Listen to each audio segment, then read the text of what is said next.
So here is my Insta account. So you can click that follow button. You can contact me at any time for any kind of technological queries. I'm ready to help you. On the other end, for web designing or any other courses or internships, if you want to contact us, yes, I'm ready to help you. Here is the contact number to contact us.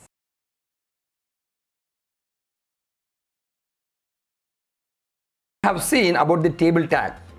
The table tag will display the data. I want to group it, sir.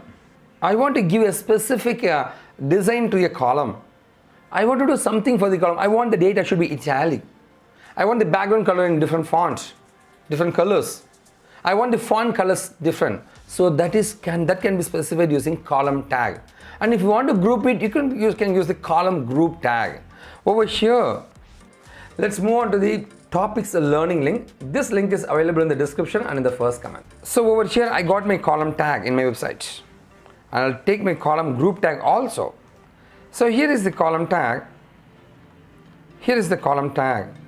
So I got my HTML and I'm going to group it. Over here I got my body tag. The table is placed with the border is equal to 1. Column group, grouping the column. I'm specifying column span equal to 1. The size is 1, the span is 1. The style is a red color. And over here the style is green color. So the background color is red and green. Oh, it's red and green. So usually you got the table with the header and everything, but specifying for each column how I want. That is called as column tag. Specifying something on a specific column. Okay, and it can be placed in the column group tag.